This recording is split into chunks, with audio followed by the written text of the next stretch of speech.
Hello and welcome back. This is Alicia of Whimsy and Ink, and today we're going to be drawing in our scientific journals about the scorpion's tail, specifically the Mesobruthus cf. gibbos, which is found in Greece and was the subject of a paper by Alice Gunther, Manfred Drake, Lionel Munaud, and Christian Rickner. Stephen Carmichael reviewed it in Microscopy Today, and I found it absolutely fascinating. First of all, the tail is actually called a metasoma, and it isn't a modified arm or leg, but a section that evolved specifically for high mobility. It contains muscles and nerves like limbs, but it also contains the last portion of the intestines. There are 5 segments, the last being the stinger, and the 4th is where the anus is. You could have gone your whole life without knowing that, and I'm sorry, but that's Dame Nature's way. The study looked at 16 types of species, but concentrated on this one for an in-depth analysis of the movement of the joints. They used a microcomputed tomography and 3D reconstruction to present the first visualization of the connections used between the metasomal segments, and then simulated the movements using animation and tested it using 3D prints. The first 4 segments were open frostrums, which is a truncated cones, with notches for muscle attachments. The tail movement is a result of a joint between the last body segment and the first joint, and similar joints between the first 4 segments. The extensive range of motion is in the dorsal-ventral direction, typical of a hinge joint, with the additional ability to twist. The joint resembles a hinge joint with 2 contact surfaces, as found in arthropod legs. However, it has no socket or joint head, but 2 saddle-like structures that slide on an almost circular opening. Arthropods are invertebrate animals such as crustaceans, arachnids, and insects. The morphology of the connecting areas of contact are not actually symmetrical, but despite this, the joints provide for quick and precise strikes for the stinger and allow for body tissue to run through the hollow structure of the exoskeleton. This has some potential applications for soft robotics industry, for transporting fluids through articulated arms, or other applications that require a great deal of precision. Now, for those that are trying to follow along and telling yourself that you can't draw like this, what I'm doing is mainly finding the shapes present and then filling in the details. I go in lightly to draw first, and then I add details as I go. They're not precise details, it's enough to give me an idea of what's going on, and so that I have these notes for future reference. And also I find that when I doodle notes like this, I tend to remember things better than if I just read it and then try and remember it. I can go back to the pictures and I can visualize what's going on a lot better than if I'm like, oh, what was that thing?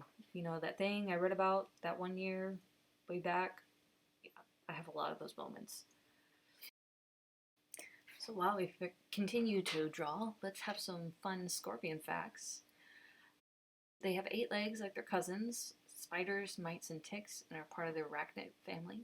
They're found on every continent except Antarctica, so mainly deserts and really hot dry lands.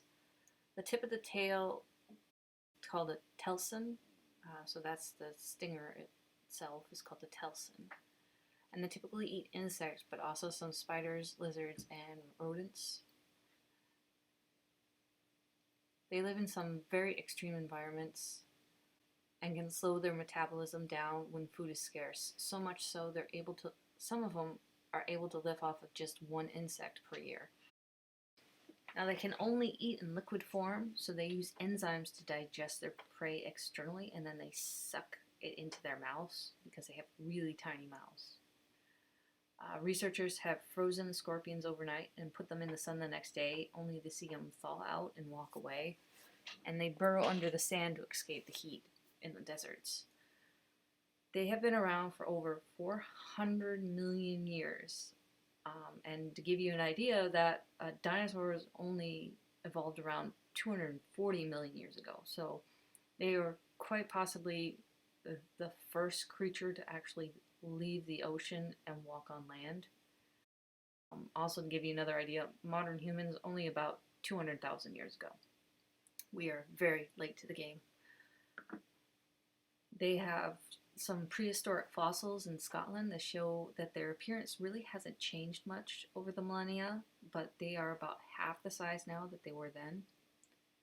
Interestingly, they dance before mating, and they hold each other and rotate back and forth with their metasomas above their back, and they sometimes bump them without stinging, and that's called clubbing. And the dance lasts anywhere from minutes to hours, and then the male deposits his spermatophore on the ground for the female, and then he leaves. And they give live birth, unlike other arachnids, anywhere from 2 to 18 months after mating, depending on the species. And the little babies will climb on the mother's back, and there they'll either eat the egg sac and leave after a couple days, or sometimes they'll stay for as long as 2 years, and she'll defend them and kill animals and feed it to them. They can actually choose how much venom they use in their sting, and they have a tendency to conserve it because it takes so much effort to create the venom. But they are finding there are a number of potential uses for the venom. The Deathstalker venom includes a chlorotoxin, which has inspired new methods for diagnosing and treating certain cancers. And the lesser Asian scorpion has antimicrobial peptides, which may be effective against bacteria, fungi, and malarial parasites. And it also has an anti-inflammatory properties, which could possibly be used for treating arthritis. Others have the potential for immunosuppressants for treatment of autoimmune disorders, and I'm sure they're finding many, many more things. Now, I didn't end up capturing all of my drawing on video, but I do have the finished piece at the end. I hope you really enjoyed all these facts and the interesting scientific discoveries that are going on. I enjoyed sharing my art with you, and I really would love to see your drawings and how you take notes. I'll enjoy learning from other people. So, I'm going to show you how this rote works. This is actually a piece of Lego, but you can get a similar idea because this is going to be able to bend at the joint, but also twist within that socket.